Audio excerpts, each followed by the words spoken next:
Why do some women walk into business already wired to carry everyone? And you get the testimonials, you get the referrals, and your nervous system also gets kind of a hit. Like, see, I'm doing it right.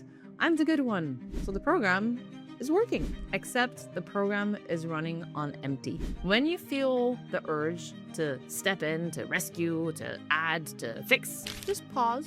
Genuine care feels open, expansive. It says, I want to give, and it feels freely offered. Anxiety feels like urgency. How to stop without abandoning. How to hold space without carrying. How to be the kind of leader your clients actually need.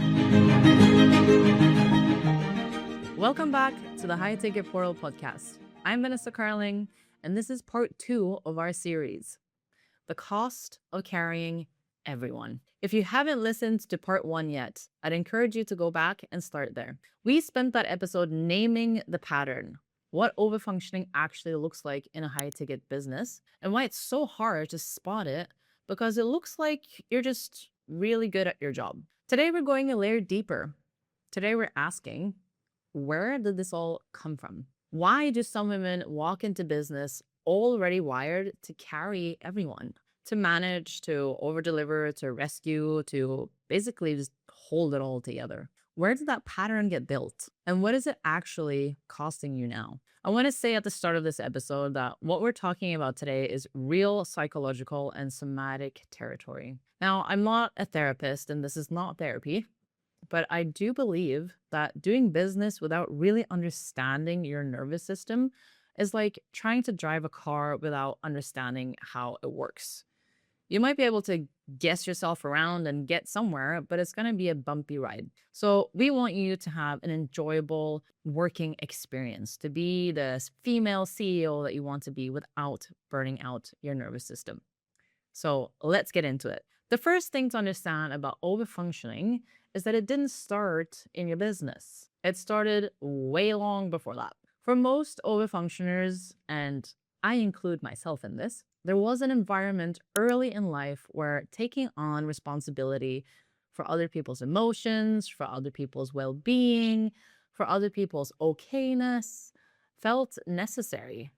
Not just nice to do, but actually necessary. Maybe you were the eldest child and you learned to manage the emotional temperature in your house. Maybe there was a parent who was emotionally unpredictable, and you got very good at reading the room and sensing the subtle energetic shifts. Maybe the adults around you were really struggling, and you quietly took on the job of making things easier for them. Being the easy one, being the good one, being the one who didn't cause any problems. Or maybe it was more subtle than that. Maybe you were just in an environment where love felt kind of conditional and based on performance, where being enough meant doing enough, where your value was tied to your usefulness. And your nervous system, how brilliant it is, it adapted to all of that. It created a program, and the program said, watch everyone, anticipate what everyone needs,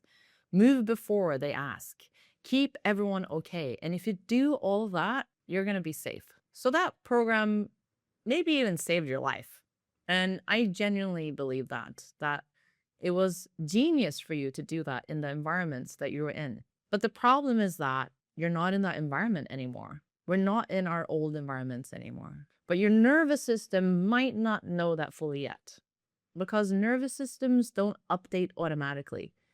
They need to be consciously reprogrammed. And if nobody ever told you that what you were doing was a survival strategy rather than your personality, you probably just keep running the same program in your friendships, in your relationships, and in your business. Now, here's where it gets really interesting in the context of coaching and service-based businesses. Overfunctioning doesn't just survive in this industry.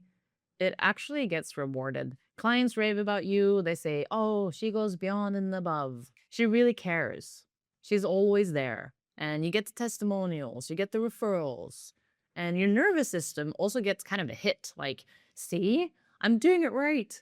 I'm the good one. So the program is working, except the program is running on empty. Because what those clients are experiencing is not just your exceptional coaching, they're also experiencing the part of you that just cannot let things be imperfect, that cannot let them struggle, that steps in a breath too early every single time. And there's a cost to that. The first cost is resentment. This one is uncomfortable to admit, but I'm going to say it clearly. If you've ever looked at a client and felt, even for a second, just a flash of frustration that they're not doing the work, not implementing, not really showing up fully, part of that frustration is yours to own because you created a dynamic where you're more invested in their results than they need to be. You train them to need you in a way that isn't really healthy for either of you. The second cost is depletion. Running the overfunctioning program at a high ticket level is absolutely exhausting. Not just because of the hours, but because of the constant monitoring. Scanning for clients' dissatisfaction, anticipating problems before they're even there, managing everyone's emotional experience.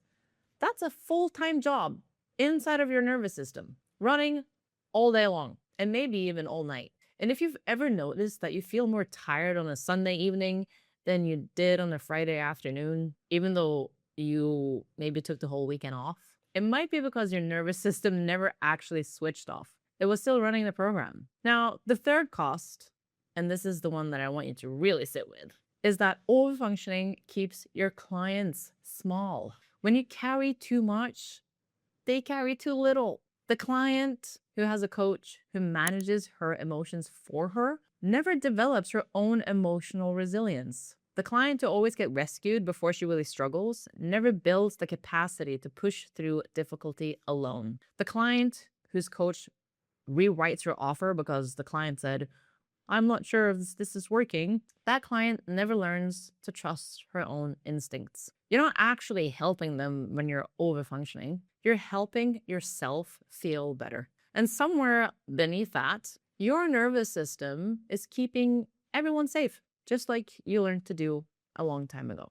Okay, I want to get personal here for a moment because I could not make this series honestly without doing that. I recognize that I had this pattern in myself in the past. Not all at once, but in pieces. Little moments here and there where I caught myself doing something for a client, and then I asked myself, wait, why am I doing this? Is this because it's genuinely needed? Or is it because I can't tolerate the temporary discomfort of not doing it? And their answer, more often than I wanted to admit, was the second one. And here's the thing about overfunctioning mental chatter. It has almost nothing to do with the client. It's your nervous system doing what it was trained to do. Scanning, monitoring, trying to keep everyone and everything okay. Because underneath all of that, there is a belief, usually one that you haven't chosen to have yourself. And it says, if someone is unhappy with me, I'm not safe. That belief might be unconscious. You may never have put it into words before, but I invite you to try it on. Just like a pair of pants, just try it on for a second. See if it resonates. If someone in my business is unhappy, I'm not safe. So I will do everything in my power to make sure that that never happens. That's the engine underneath the overfunctioning. Now, this doesn't mean that you're not supposed to overdeliver, that you're not supposed to give high quality content and coaching to your clients. Of course you're supposed to, because you love what you do, right? We're meant to give high quality services to our clients. But where is it coming from? We have to ask ourselves, is this coming from overfunctioning or is this coming from passion? Is this coming from joy? Is this coming from having fun with the process? Where is our delivery coming from? We have to get in touch with the answer of that.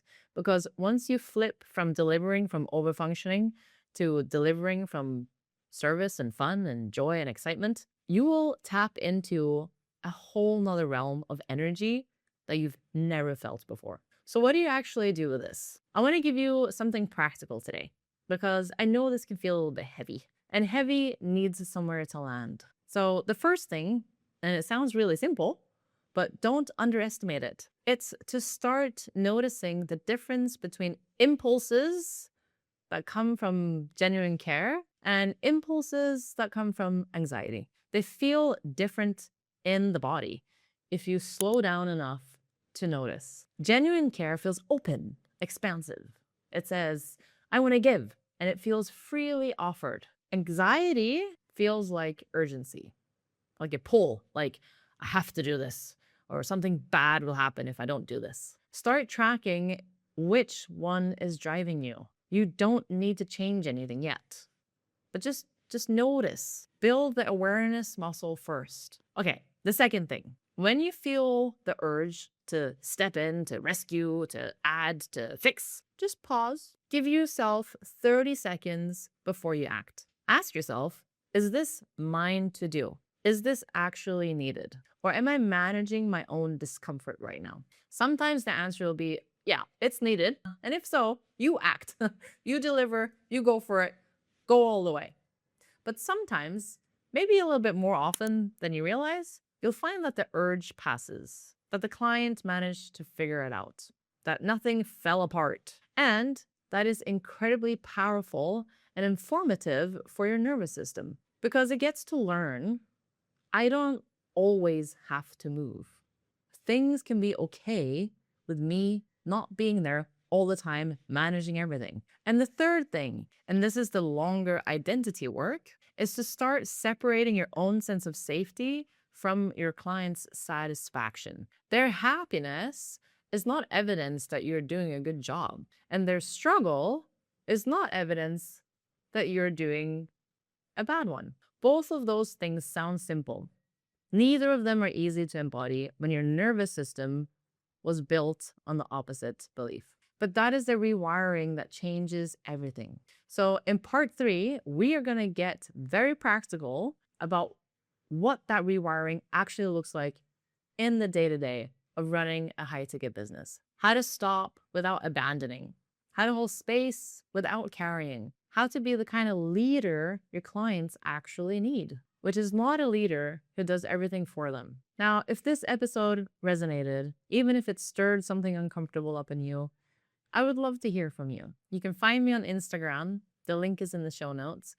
And tell me what came up for you. I would actually love to hear. If you are an overfunctioning female CEO, I bet that you have some stories to share. And if you're ready to do this work more deeply, definitely save this episode and get yourself ready for the next one. Part 3 is coming soon, and I'll see you there. Please take care of yourself today.